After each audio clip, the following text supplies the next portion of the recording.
좀처럼 끝낼 것 같지 않았던 이스라엘과 이란이 전격 휴전하기로 했습니다. 앞서 이란은 카타르 미군 기지에 미사일을 발사했지만 미국과 카타르의 사전 통보하는 약속 대련으로 긴장감을 낮추려는 모습을 보였습니다. 이번 휴전 소식이 전해지면서 코스피가 3년 9개월 만에 3,100을 돌파했습니다. 중동 리스크 완화와 반도체 업황 회복 기대감으로 SK하이닉스는 사상 첫 시총 200조 원을 돌파했습니다. SK텔레콤이 중단됐던 신규 영업을 전면 재개했습니다. 최신형 스마트폰의 보조금을 높이며 통신 3사 간 보조금 경쟁이 격화하는 모습입니다. 소상공인 3대 지원 사업이 다음 달부터 본격적으로 시행됩니다. 배달 택배비 30만 원과 공과금과 4대 보험료 납부에 사용할 수 있는 부담 경감 크레딧 50만 원 등이 지원됩니다.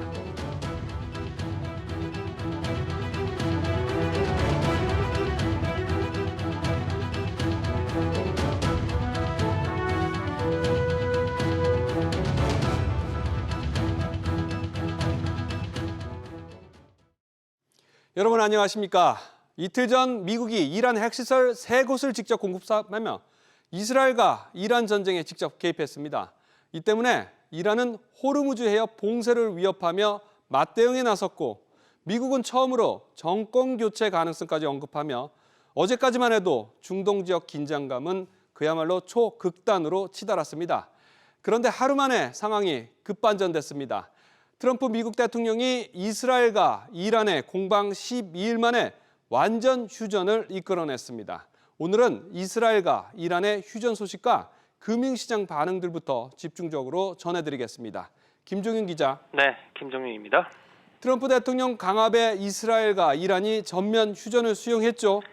네, 트럼프 미국 대통령은 현지 시간 23일 이스라엘과 이란이 12일간의 무력 충돌을 끝내고 완전하고 전면적인 휴전에 합의했다고 SNS 트루스 소셜에서 밝혔습니다.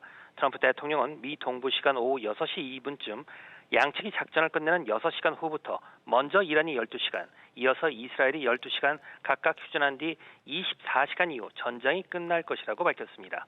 하지만 이번 휴전 합의 발표 뒤에도 양국은 미사일을 발사해 이스라엘에서 4명이 숨졌고 이란에서도 9명이 사망했습니다. 트럼프 미국 대통령은 휴전이 발효 중이라며 위반하지 말라고 심야에 SNS에서 촉구하기도 했습니다. 좀처럼 쉽게 끝낼 것 같지 않았었는데 이 두 나라가 전격적으로 12일 만에 휴전하기로 한 배경에는 무엇보다도 트럼프 대통령의 관건이 통한 것으로 보이는군요. 그렇습니다. 이스라엘이 지난 12일 이란 핵 군사 시설 등을 전격 공습하면서 이번 전쟁이 시작됐는데요. 미국은 지난 21일 포로도 등 이란 핵 시설 3곳을 벙커 버스터 등으로 공격했고 이란은 이틀 뒤 23일에는 카타르 내 미군 기지에 탄도미사일을 발사했습니다.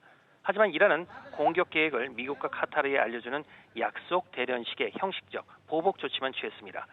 이스라엘은 미국을 끌어들여 이란 핵 능력에 타격을 주는 소개의 목적을 달성했습니다. 반면 이스라엘과의 교전에서 예상보다 취약한 모습을 노출한 이란은 계속 싸웠다가는 정권 자체가 위태로워질 수 있어 휴전에 동의한 것으로 보입니다. 결국 전쟁의 장기화가 자국에 도움이 되지 않는다는 계산이 깔린 것으로 추정됩니다. SBS 비즈 김정윤입니다. 이렇게 전격적인 중동 긴장 완화에 코스피는 3년 9개월 만에 3,100선을 돌파했습니다. 외국인과 기관의 동반 매수에 힘입어서 코스피는 3,100, 3.64의 거래를 마쳤는데 코스닥도 11개월 만에 800선을 회복했습니다. 이어서 신다미 기자의 보도입니다. 코스피 3,100선 돌파를 주도한 건 초강세를 보인 반도체주입니다. 삼성전자가 4% 넘게 뛰며 6만전자를 탈환했고 SK하이닉스는 8% 가까이 올라 시가총액이 200조 원을 넘어섰습니다. 목요일 새벽에 미국의 마이크론이 실적 발표가 예정되어 있거든요.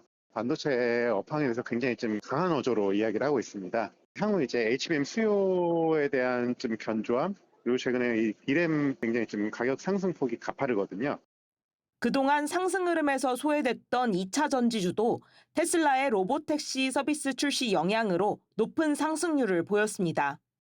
LG에너지솔루션은 2.21% 올라 30만 원 선을 되찾았고 에코프로와 에코프로비엠도 각각 14%, 6% 넘게 뛰었습니다. 여기에 더해 새 정부가 AI 관련 기업인을 전면 배치한 인선이 이뤄지자 두산 로보틱스가 11% 넘게 오르는 등 로봇주의 상승세도 이어졌습니다. 코스피는 이달 들어 15% 넘게 오르며 G20 국가 가운데 가장 높은 상승률을 보이고 있습니다. 증권사들도 당분간 상승세가 지속될 것으로 전망했지만 하반기에는 선별적으로 대응할 필요가 있다고 지적했습니다. 3분기 이후에는 오히려 선주문했던 물량이 빠지게 되죠. 실적 둔화가 4분기부터 내년 한 상반기까지는 갈 테니 이제 3분기 실적 이후에는 좀 주의가 필요하다. 중동 위기 해소로 달러원 환율은 24원 넘게 급락해 1,360원 20전을 기록했습니다. SBS 비즈 신다입니다. 중동발 지정학적 불안이 해소되면서 환율뿐만 아니라 국제유가도 7% 넘게 급락하면서 빠르게 안정세를 찾아가는 분위기입니다.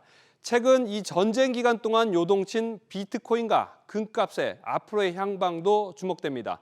이어서 오서영 기자입니다. 이스라엘과 이란이 휴전에 들어가면서 투자 리스크도 일부 완화됐습니다. 휴전 소식이 알려지자 비트코인은 10만 5천 달러 선을 회복했습니다.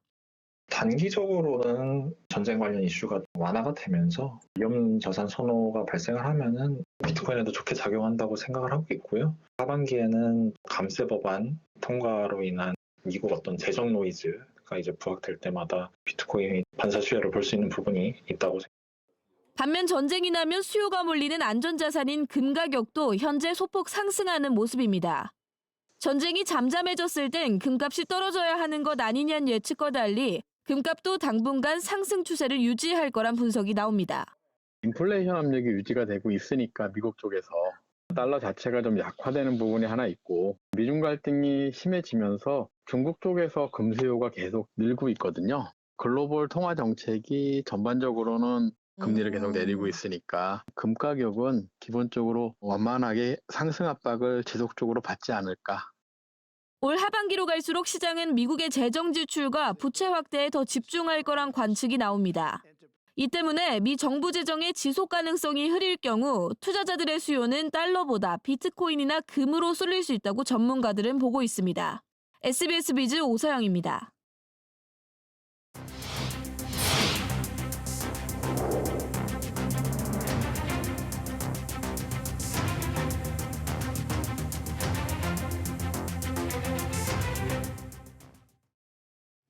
내수 침체 직격탄을 맞고 있는 소상공인을 지원하는 3대 지원 사업이 다음 달부터 본격적으로 시행됩니다. 소상공인들의 공과금이나 4대 보험 같은 고정비를 지원하고 1,000만 원 한도의 일종의 신용카드도 지원됩니다. 서주영 기자, 우선 어떤 것들이 지원되나요? 네, 중소벤처기업부는 배달, 택배비로 30만 원, 부당경감 크레딧 50만 원, 비즈플러스 카드 1,000만 원으로 구성된 소상공인 3대 지원 사업을 시행을 합니다. 먼저 부당경감 크레딧은 연매출 3억 원 이하면 50만 원 한도로 공과금과 4대 보험료를 지원합니다. 지원 대상은 지난 2023년 1월 이전에 창업한 개인사업자와 법인으로 상시 근로자 수와 무관하게 매출 기준만 충족하면 됩니다. 다만 폐업이나 휴업 상태는 제외됩니다. 신용카드 또는 모바일 크레딧 형태로 제공이 되고 통신요금, 전기료, 사무용품, 택배비, 결제수단 수수료, 회계, 세무서비스 등 고정비 항목에 한정이 됩니다. 다음 달 14일부터 부당경감크레딧.kr을 통해서 신청 후 선정이 되면 기존 본인 카드를 등록해 사용하면 됩니다. 재료나 사무용품을 구입할 수 있게 이 중저신용 소상공인들에게는 신용카드도 지원된다고요? 네, 그렇습니다. 시중은행 이용이 어려운 중저신용 소상공인에게 6개월 무이자 할부 1,000만 원 한도의 비즈 플러스 카드를 발급해 주는데요. 마이너스 통장과 달리 금융권 총 부채에 영향을 주지 않는 방식입니다. 발급 대상은 약 7만 명으로 지난해 지역 신보의 보증을 받은 중저신용자의 절반에 이릅니다. 다음 달 14일부터 지역신용보증재단에 신청하면 됩니다. 이와 함께 배달 택배비 지원은 지난 2월부터 시행하고 있는데요. 지원 대상이 기존 연매출 1억 400만 원 미만에서 3억 원 이상으로 확대됐습니다. SBS 비즈 서주연입니다. 이번 정부가 마련한 2차 추경안에는 장기연체자 채무조정 프로그램도 들어가 있습니다. 그런데 새 정부의 장기연체 채무 탕감 지원이 오히려 신용 낙인이 될 수 있다는 우려가 나옵니다. 최나래 기자, 이유가 뭔가요? 네, 현행법에 따르면 연체 정보는 신용정보원에 최장 7년 동안 남고 7년이 지나면 정보가 삭제됩니다. 그런데 새 정부가 추진하는 장기 소액 채무 조정 프로그램이 가동되면 연체 관련 정보가 다시 나타날 수 있다는 우려가 나옵니다. 금융업권에 따르면 채무 조정이 확정될 경우 신용정보원 시스템상 내용이 등록됩니다. 이렇게 채무 조정 이력이 남게 되면 사실상 금융생활에 영향을 미칠 수 있다는 겁니다. 채무 조정을 받은 이후라도 1년 이상 원리금을 성실 상환하면 채무 조정 정보가 삭제되는 것으로 알려졌습니다. 다만 단기간 신용카드 발급이라든지 이금융권 대출 등에서는 일정 불이익이 발생할 수 있습니다. 일부에서는 채무가 아예 소각되는 경우와의 형평성 문제도 나옵니다. 채권이 소각되면 신용정보원에 정보가 남지 않는 반면 상대적으로 성실히 채무를 상환하는 채무조정은 이른바 낙인이 남는다는 이유에서입니다. 결국 성실하게 빚을 갚는 사람과의 역차별 문제가 발생할 수 있다는 거군요. 그렇습니다. 이에 금융위원회는 채무조정 등에 따른 신용정보관리 방안은 확정된 바 없다며 신속한 재기 지원, 형평성 등을 감안할 것이라고 설명했습니다. 도덕적 해이 논란도 해결해야 할 과제입니다. 최근 자영업자 온라인 커뮤니티를 중심으로 열심히 갚았는데 뭐냐, 도박빚까지 없애주는 것 아니냐는 불만이 잇따르고 있습니다. 금융당국이 3분기 세부 방안 발표를 앞두고 도덕적 해이 논란을 최소화할 장치를 마련할 것으로 보입니다. SBS 비즈 최나리입니다. 국민연금이 14년 만에 새 복지사업 설계를 검토하고 있습니다. 무주택 국민연금 수급자가 복지주택에 입주하면 월세와 생활비를 국민연금에서 자동 공제받는 내용입니다. 취재기자 연결해 보겠습니다. 오수영 기자, 어떤 내용입니까? 네, 쉽게 말하면 복지주택에 입주를 해서 살면서 월세와 식사, 돌봄 같은 서비스 비용은 내가 받고 있는 국민연금에서 자동으로 빠져나가는 방식입니다. 공단은 국민연금법 46조와 시행령 31조에 따라 국민연금 수급자들에 대한 복지 사업을 시행할 수 있는데요. 이 일환으로 추진되고 있는 사업입니다. 국민연금은 지난 2012년 노후 긴급자금 대부 사업 이후에는 신규 복지 사업을 하지 않아 왔는데요. 이번에 최초로 복지주택 사업 설계에 들어가면서 약 14년 만에 새로운 국민연금 복지 사업이 재개되는 겁니다. 국민연금은 이 사업 구체화를 위한 사업성 평가에 더해서 만 55세에서 75세의 국민연금 수급자들의 수요조사도 병행합니다. 국민연금이 LH 같은 부동산 개발 사업자도 아닌데 그럼 입주할 복지주택은 어떻게 마련하게 되나요? 네, 업계에 따르면 건설 시행사가 아닌 국민연금은 기존에 있던 건물과 시설을 매입 또는 임차해서 노인 복지주택 서비스를 제공하는 방식으로 이 사업을 추진할 전망입니다. 이 과정에서 현재 이재명 정부가 추진하고 있는 기본주택, 고령자 복지주택의 시설과 입지, 그리고 단지 내 서비스 등도 고려가 될 것으로 보입니다. 국정기획위원회 관계자는 공약 속 복지주택의 구체적인 규모와 건립 시기 등은 보건복지부의 보고를 받은 뒤에 확정할 예정이라고 밝혔습니다. 당초 국민연금공단은 이번 연구를 지난달 시작할 예정이었는데요. 이달 말로 미루면서 공고를 낼 시기를 내부적으로 조율해온 것으로 파악됐습니다. 사업 추진 시기와 방식 역시 새 정부의 정책 방향을 반영해서 결정한 것으로 보입니다. SBS 비즈 오수영입니다. 자영업자와 중소기업들의 또 다른 고민은 상속세 문제입니다. 자식에게 가게나 기업을 물려주려고 할 때 복잡할 뿐만 아니라 부담스러운 세금이 문제가 되는 경우가 많습니다. 이런 세금 부담을 줄일 수 있는 방법이 있다고 합니다. 이민우 기자, 가업상속 공제라는 게 있다고요. 어떤 겁니까? 네, 국세청에 따르면 가업승계 공제의 경우 기업 영위 기간이 10년 이상이면 300억 원, 20년 이상이면 400억 원, 30년 이상이면 최대 600억 원을 공제받을 수 있습니다. 증여하는 경우에는 과세 특례를 통해 공제액이 일반 공제보다 20배 많은 10억 원이고요. 세율 역시 규모에 따라 10에서 20%로 일반 증여보다 상한선이 낮습니다. 다만 피상속기인과 피증여자는 최소 10년 이상 기업을 경영하며 대표이사로 재직해야 하고요. 비상장사의 경우 지분을 40%, 상장사의 경우 20% 이상을 보유해야 합니다. 또 상속자와 증여자는 이후 5년간은 기업을 운영해야 하는 조건도 달려 있습니다. 규모가 작은 영세 중소기업들 같은 경우는 이런 가업승계 공제 제도가 있는지조차도 잘 모를 것 같은데요. 지원책은 더 없나요? 그렇습니다. 그래서 국세청은 중소기업의 가업 승계에 대한 컨설팅을 진행하고 있는데요. 올해 컨설팅 대상으로 110곳을 선정할 계획입니다. 첫 해에는 150곳, 2023년 189곳, 지난해 190곳을 선정한 바 있는데요. 국세청은 예년과 달리 소규모 중소기업에 초점을 맞췄다고 설명했습니다. 구체적으로 3개년 평균 수입 금액이 120억 원 이하로 미국 관세 정책에 피해받은 업체와 수출 중소기업을 우대하기로 했습니다. 또 중소벤처기업부가 지정한 명문 장수기업과 30년 이상 사업을 영위해온 100년 가게가 컨설팅 대상입니다. 국세청은 다음 달 한 달간 신청을 받고 오는 9월부터 1년간 컨설팅을 제공할 계획입니다. SBS BG 이민호입니다. 대규모 고객 유심 해킹 사태로 영업이 중단됐던 SK텔레콤이 오늘부터 신규 영업을 재개했습니다.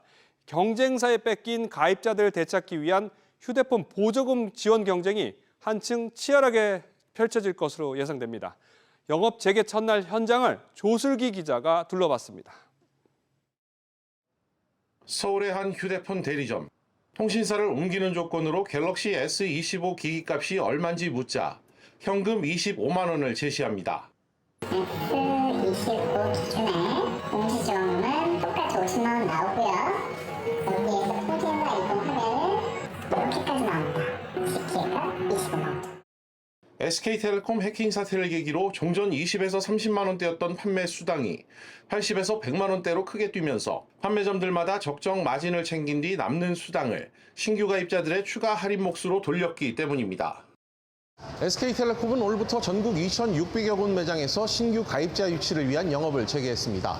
해킹 사태 이후 2달간 이어져온 영업정지 사태에 마침표를 찍고 급격히 이탈한 고객들을 되찾기 위해 팔을 걷고 나섰습니다.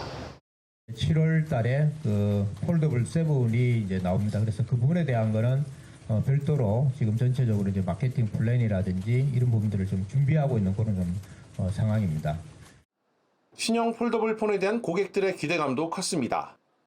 플립 7 새로 나오는 거를 좀 알아보려고 해서 방문했습니다. 지원금도 여쭤봤고 그다음에 6를 사는 게 나은지 좀 기다렸다가 7 사는 거 나을지. 여기에 다음 달 22일부터 단통법까지 폐지되면 통신 3사의 마케팅 경쟁은 한층 치열할 전망입니다. SBS 비즈 조슬기입니다. 대한항공이 20년 만에 임금 체계를 개편합니다. 직원들의 실질적인 임금 인상이 이뤄지게 되는데 근로시간과 통상임금 등 노사 간 첨예하게 대립하는 사안에 변화가 생기게 되면서 다른 업종과 기업들까지 연쇄 효과가 일어날지 주목됩니다. 윤지혜 기자가 취재했습니다. 대한항공 노사의 2025년 임금협상 합의안이 일반 노동조합원 찬반 투표에서 가결됐습니다. 20년 만에 근로와 임금 체계가 바뀌게 됩니다. 먼저 대한항공의 소정 근로시간이 226시간에서 209시간으로 변경됩니다. 소정 근로시간이란 각 회사가 근로계약에 명시한 월 근로시간으로 각종 수당을 비롯해 급여와 휴가 계산의 기준이 됩니다. 과거 주 5일제와 주 40시간 제도가 도입되면서 회사마다 다른 근로시간을 선택했는데 소정 근로시간이 줄어든다는 건 직원 입장에서는 시급이 인상되는 효과가 있습니다. 대형 항공사 가운데 처음으로 소정 근로시간이 바뀌면서 통합 작업을 하고 있는 아시아나항공을 비롯해 각 산하의 자회사도 근로체계 손질에 나설 전망입니다. 대형항공사인 만큼 서비스나 관련 산업에 미칠 수 있는 영향이 있기 때문에 향후 다른 업종에서도 예의주시하면서 노사협상에서 아무래도 노조 측에서는 지렛대로 활용해서 타결로 이어질 수 있는 가능성이 있다고 생각합니다. 또 다른 변화는 상여금의 통상임금 산입입니다. 지난해 12월 대법원 전원합의체는 상여금 등 각종 수당을 통상임금에 포함하라고 판결했습니다. 이에 대한항공 노사는 상여금의 850%를 통상임금에 포함하기로 합의했습니다. 대한항공 노조는 소정 근로시간 변화에 따른 인상분과 상여금의 통상임금 산입까지 반영하면 시급이 총 77% 오르는 효과가 생긴다고 설명했습니다. SBS BD 윤지혜입니다. 새 정부 출범과 함께 잠시 멈칫하나 싶었던 식품업계 릴레이 가격 인상이 재개됐습니다. 커피와 과자, 치킨과 레스토랑까지 곳곳에서 인상 소식입니다. 최인화 기자, 이번에는 어떤 것들이 오르는 건가요? 네, 편의점에서 판매하는 커피와 우유 등이 다음 달 줄줄이 오릅니다. 동서식품의 인스턴트 커피와 커피 믹스, 커피 음료가 평균 7.7%, 이디야 카페라떼 5종도 10% 넘게 인상됩니다. 오레오와 포스트 등 동서식품이 판매하는 과자와 시리얼도 3에서 4%, 동원 F&B의 덴마크 우유 4종이 5% 인상되고 할인 닭고기 제품들도 3,000원씩 오릅니다. 치킨 등 외식 물가도 더 오른다고요? 그렇습니다. 노랑통닭이 어제부터 치킨 가격을 2,000원 올렸는데요. 배달 플랫폼 수수료 인상, 인건비 인상 등 고정비의 지속 상승을 이유로 들었습니다. 앞서 지코바 치킨과 자담 치킨도 치킨 가격을 각각 2,500원, 2,000원씩 인상했고 여름철 보양식 삼계탕 가격도 꿈틀대면서 서울에서 삼계탕 한 그릇 평균이 17,000원을 넘겼습니다. 패밀리 레스토랑 브랜드 아웃백도 지난 16일부터 파스타와 샐러드 등 일부 메뉴를 1,000원에서 2,000원 올리는 등 새 정부의 경고에도 식품업계 가격 인상이 계속되고 있습니다. SBS 비즈 최윤아입니다. 한번 들어가기 시작하면 큰 치료비 부담 때문에 치아보험 가입하는 분들 많으실 겁니다. 그런데 가입한 치아보험만 믿고 치과 치료를 받았는데 정작 보험금은 못 받을 수 있다고 하니까 주의하셔야겠습니다. 어떤 점들을 주의해야 하는지 이정민 기자가 전해드립니다. 흔들리는 치아를 집에서 스스로 뽑고 임플란트 치료를 받으러 치과에 방문한 A씨. 치료에 대한 보험금을 청구했지만 지급을 거절당했습니다. 보험사가 치과의사의 판단으로 발치한 영구치에 대해서만 임플란트 치료보험금을 지급한다고 했기 때문입니다. A씨가 가입한 보험 약관에는 치과의사가 어떠한 치료를 하더라도 치아를 보존할 수 없다고 판단해 발치한 경우만 영구치 발치에 해당한다고 적혀 있었습니다. 보험료를 납입하지 않아 치아보험이 해지된 B씨도 지난해 4월 보험을 부활시킨 뒤 한 달 후에 충치 2개를 치료했지만 보장 개시일인 90일이 지나지 않아서 보험금을 받지 못했습니다. 또 사랑니나 교정 목적으로 치아를 뽑은 경우도 보험금이 지급되지 않을 수 있습니다.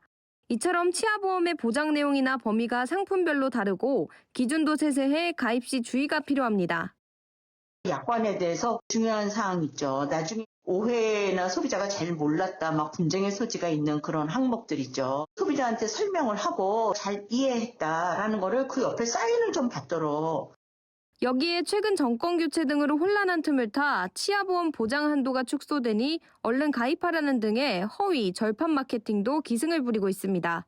금융감독원은 가입하려는 보험의 내용과 범위를 정확하게 이해해 치료비 부담을 완화하는 데 활용할 수 있도록 해야 한다고 밝혔습니다. SBS 비즈 이정민입니다. 기업들이 신입 직원들을 채용할 때 기존 경력 위주로 뽑는 경향이 강해지고 있습니다.